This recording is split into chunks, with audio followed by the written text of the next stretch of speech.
Women of the Hour review, guys. Get right to it. Action.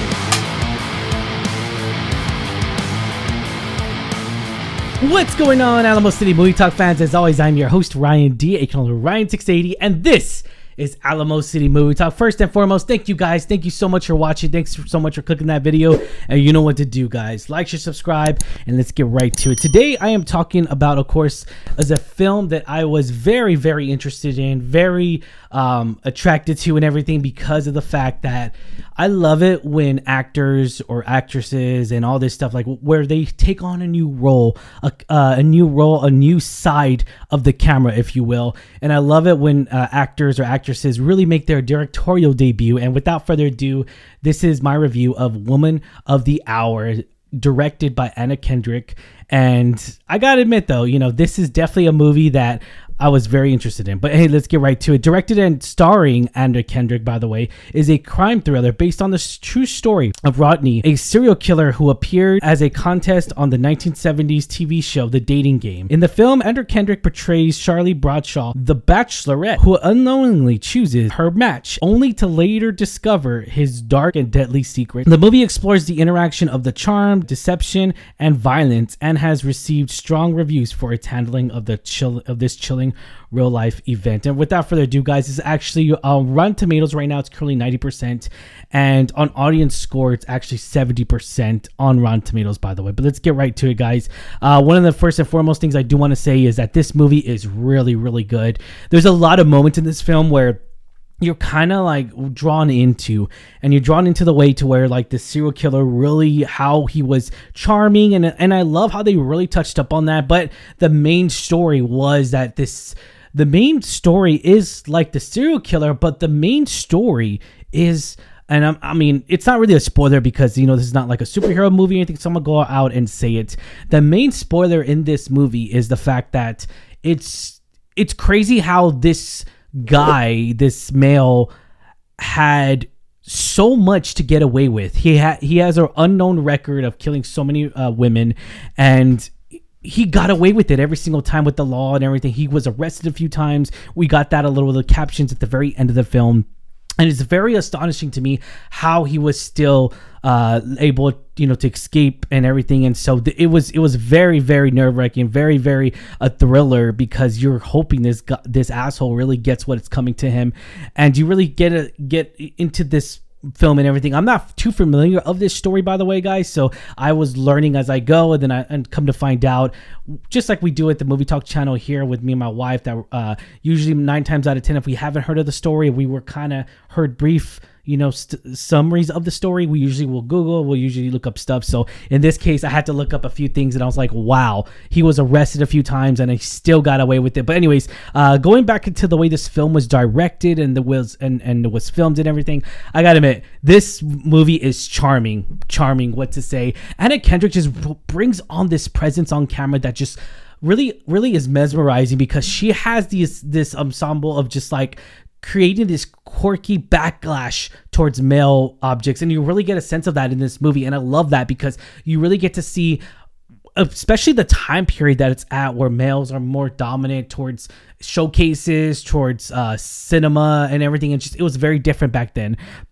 And I feel like in the, you know, the 70s and everything, it was very more like, oh, she's just there to look pretty. And I love how she really touches up on that in her character and everything. And I love how they really, really establish this ground that, hey, she's not just for looks. And I love that a lot about Anna Kendrick in here. I love how she really captivates this character and everything. The character development here is really, really good. Of course, one of the things I really did like was Daniel, who actually is a San Antonio native, by the way, who plays Rodney.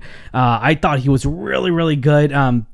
He portrayed this deceiving, lovable person, and I love that, because he does a very good job. Oh my god, he is very menacing. Of course, if you look at him on his regular day life, Daniel, he actually does not look like his character, which I thought was really good, and it really shows how much work they really put into the character and everything. Was this the film that we deserved? I'm gonna say yes. This is definitely the film that we deserved. I didn't even think we deserved a movie like this, but I'm glad. One of the things I really do cherish a lot with biopics is that they really have to keep you entertained for one, but tell you the real life events that did occur and really portray that trauma into the movie, into everything, and I love how they really did that. Anna Kendrick was very delicate on certain matters, of course, and I really touched up on that. I really thought that was very, very good and very, very inventive. Another thing was that back in the 70s, everyone was trustworthy, and it just let everybody, you across the street, help me,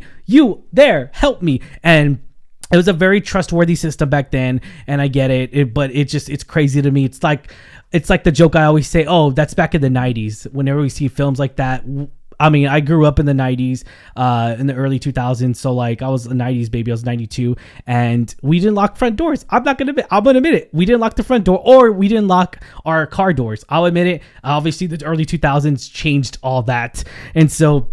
And one of the things I really did like, of course, was that it was directed in a really good way, and I felt like it wasn't lost because we do go back and forth, and I didn't get lost whatsoever. So I felt like it was very well edited, put together, and everything. And I still gotta admit, this movie was really, really good, and I was excited to see what Anna Kendrick could really do behind the camera, and I was very, very entertained. I gotta admit, I was entertained. I enjoyed this film more than I should have, and it definitely is an eye-opener because it brings awareness, of course, to be careful of your surroundings. It brings awareness, of course, that how insane it was to get away with crimes back then. They still haven't found the Zodiac, just saying. Totally different story, but just saying.